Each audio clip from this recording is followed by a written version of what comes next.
이재명 대통령이요 중동 위기 등을 이유로 들면서 나토에 결국에 불참하기로 했는데 이를 두고요 여야가 의견이 엇갈립니다. 먼저 영상을 보겠습니다.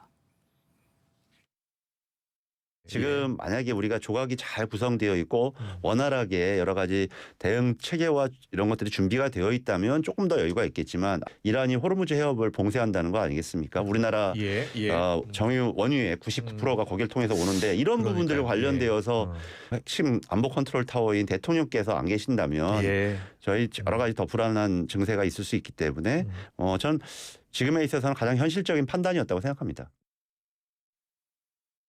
이번 나토 정상회의는 중동 사태로 인한 안보 경제적 불확실성을 해소하고 국제 공조 방안을 모색할 수 있는 중요한 외교적 계기입니다. 그런데 이재명 대통령이 나토 정상회의에 불참하기로 한 것은 매우 잘못된 판단입니다. 한국이 미국의 동맹국 중 가장 약한 고리로 인식되어 도리어 중국과 러시아의 강압 외교 대상이 되지 않을까 걱정입니다. 여야 의견 들어보셨는데 최경철 위원께 먼저 질문을 드려야 될 것 같아요. 국민의힘에서는 왜 나토에 안 갔냐고 파상 공세를 하고 있는데 왜 그렇게 얘기하는 겁니까?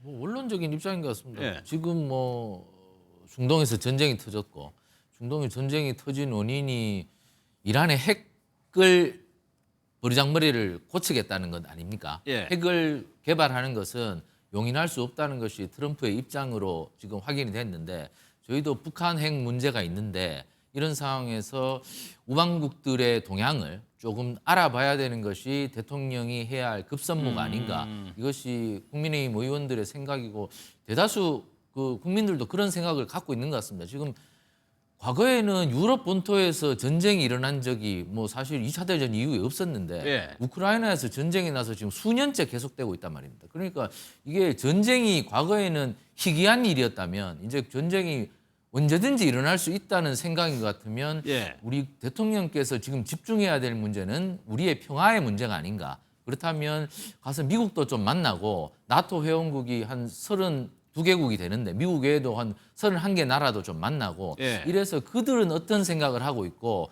그리고 방산협력은 좀 어떻게 좀 해야 될지 그런 생각을 좀 의견을 나눴으면 하는 것이 예. 뭐 일반적 상식인데 대통령께서 가시지 않는다고 하니 조금 의아해하는 부분이 있습니다. 물론 국민의힘 의원들보다는 대통령께서 훨씬 더 많은 정보를 갖고 있을 겁니다. 그렇긴 하지만 지금 국민들이 필요로 하는 것은 안정이지 않습니까? 우리 예. 대통령께서 가셔서 저런 나라들과도 교류를 해서 우리 평화가 여러 다자국들이 모두 다 보장하고 있다는 이런 메시지를 좀 준다면 예. 우리가 좀 안심할 수 있고 우리 경제도 좀 더 살아날 수 있을 텐데 예. 안 가시니까 무슨 이유로 안 가시는지 별 안 가실 이유가 없는데 자꾸 그런 생각을 가지니 국민들이 불안해하는 것 같은데 예. 국민들 안심 차원이라도 대통령께서 좀 가셔서 트럼프 대통령도 만나고 그리고 우방국들 좀 만나서 우리가 어떻게 안보 협력을 통해서 북한 핵도 좀 막고 우리가 이 그 전쟁의 시대에 우리의 갈 길은 어떤 갈 길인지 우리가 방산 협력을 좀 어떻게 해야 될지 이런 것들 좀 해결책을 좀 보여주시면 하는 것이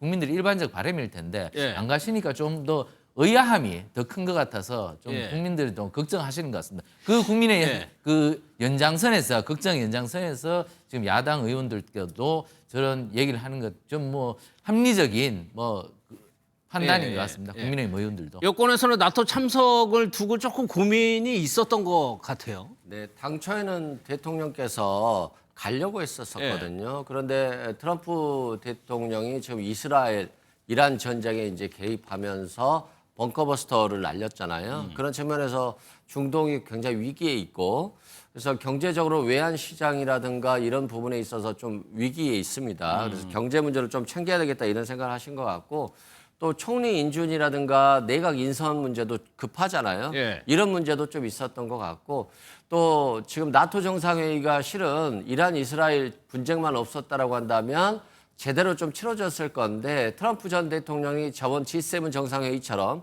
중간에 또 빠져 급히 가셔버릴 수가 있기 때문에 예. 사실상 실무회의 기준으로 한 2시간 30분 정도의 실무회의로 축소됐다라고 해요. 그래서 뭐 상견례적 성격을 강조한다라고 한다면 그래도 외교적인 대통령들과의 만남 이것만으로도 충분하다라고 볼 수도 있겠습니다만 예. 이재명 대통령은 지금 국내 문제라든가 이것에 대한 또 심각성과 또 외국에 나갔을 때 사실상 그냥 얼굴만 마주 보고 오는 실무적인 부분에 있어서는 많이 부족할 것 같다는 판단을 하신 것 같아요. 그래서 다음 기회로 미룬 것이니까 예. 마치 이번 회담에 가지 않는다라고 해서 다재 외교 무대를 무시한다거나 또 친중 친러 정책을 한다거나 이렇게 너무 과하게 판단하는 것은 적절치 않다라고 말씀드립니다. 알겠습니다.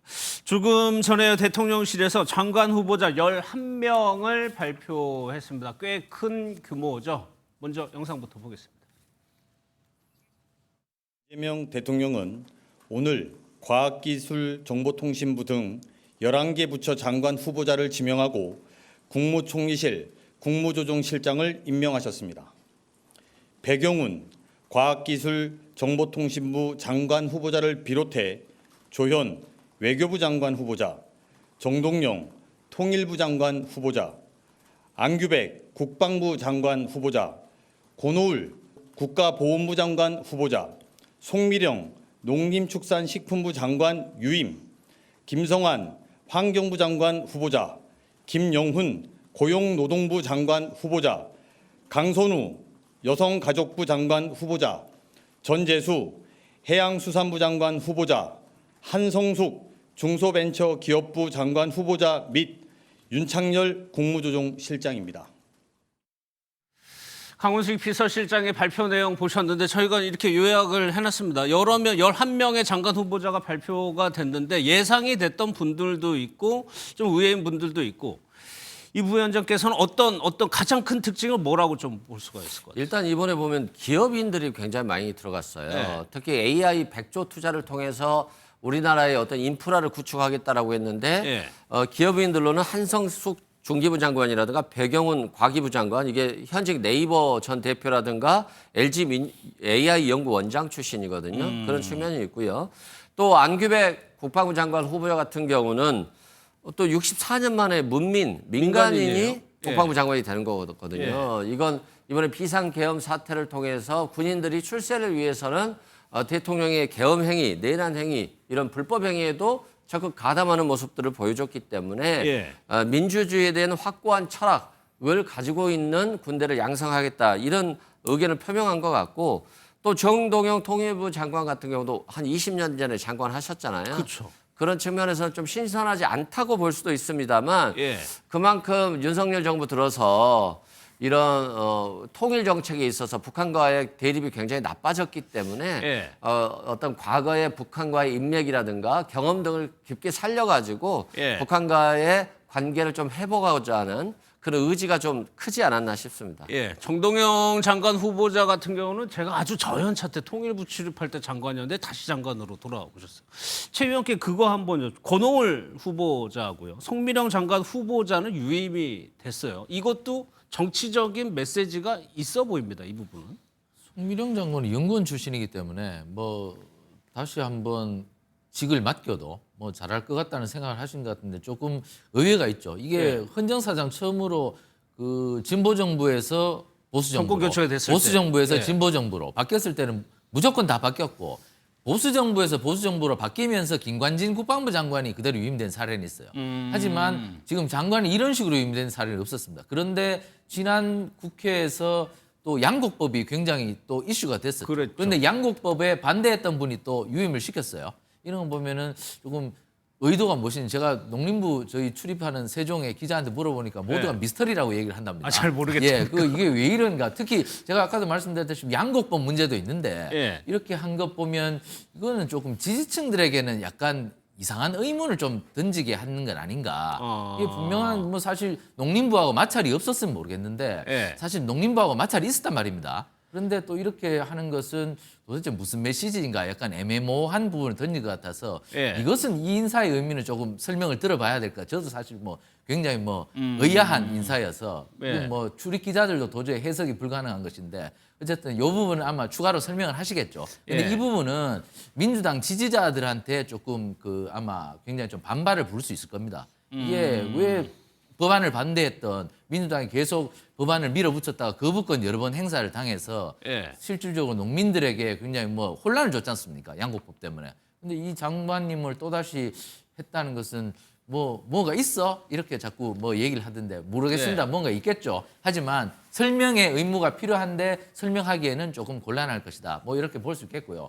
그리고 우리 권오을 장관이나 강선우 여가부 장관은 우리 대통령께서 대선의 입장에서 계속 말씀하셨죠. 예. 우리가 남이가 항상 통합을 통해서 국민들이 둘로 나눠져서는 안 된다. 국민들이 항상 인사를 통해서 통합을 하고 손 맞잡고 나가야 된다는 그런 지역 통합 메시지를 보낸 것 같습니다. 예. 자신이 출신지인 경북 안동 출신의 권오을 그리고 뭐 자신이 뭐 출신지인 또 대구 출신의 강선우 이 뭐 여가부 장관 임명해서 뭐 비록 호남이나 이런 다른 곳에서 지지를 받았지만 영남이나 이런 분들에 대해서도 충분한 배려를 하겠다는 지역 통합 메시지는 평가할 만하고요. 그리고 또 뭐 눈여겨볼 부분은 과기부 장관이나 중기부 장관은 전문가가 해야 된다. 예. 이런 실용 정책 이런 것은 이 대통령께서 말씀하신 대로 실천을 하셨는데 또 특이할 점은 안규백 국방부 장관은 군인 출신이 아닌데 그렇죠. 군에 대한 문민 통치를 확실히 하고자 해서 이 부분을 했는데 사실 안규백 장관은 국민의힘에 그 유승민이 있다면 민주당에는 안규백이 있거든요. 안규백 장관은 초선 의원 때부터 국방위를 계속 고집을 하면서 국방 계속 전문가죠. 이게 의원들이 국방위를 아무도 안 가려고 그럽니다. 왜냐하면 국방위를 가면 그 지역구 민원 해결하기 어렵습니다. 예. 지역구 민원이 뭐 국방위로 올 게 뭐 있겠습니까? 예. 사실 아무것도 없기 때문에 그만큼 안규백 장관이 지금 국방위를 오래 있었다는 것은 그런 민원 해결을 하나도 못함에도 계속 저기에 있어서 그 고생을 많이 한 사람이거든요. 어쨌든. 예. 그래서 그런 것을 봤을 때는 어쨌든 전문가로서 인정을 해볼 만하다. 물론 보수 지층에서는 안규백 장관이 단기 사병 출신인데 무슨 군을 알아 이렇게 얘기를 하지만 네. 어쨌든 국방위에서 오래 계시면서 그런 그 경험이 많고 장성들을 많이 알겠죠. 그렇게 되면. 예. 그래서 면에서 좀 안규백 장관에 대한 임명은 또 평가할 만하다. 그리고 뭐 여러 가지 평가할 만한 부분도 있는데 사실 좀 걱정되는 부분은 고용노동부 장관을 기관사 출신 철도노조 위원장 출신을 그 임명하셨는데 이 부분은 앞으로 노동계를 어떻게 이재명 대통령께서 좀 다스려 나갈지 아마 민원이 굉장히 많을 텐데 예. 그렇기 때문에 좀 혼란도 있을 텐데 이 부분에 대해서는 숙제로 남을 텐데 어쨌든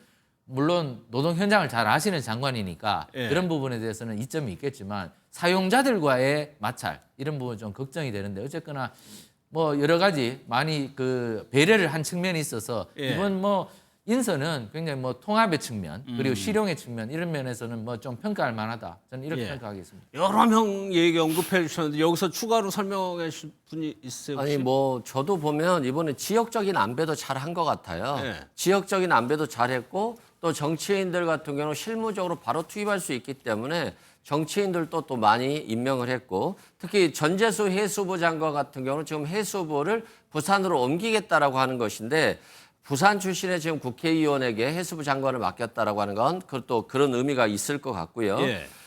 저도 지금 김영훈 고용노동부 장관 같은 경우는 노총위원장 출신의 기관사거든요. 그래서 굉장히 파격적인 인사다.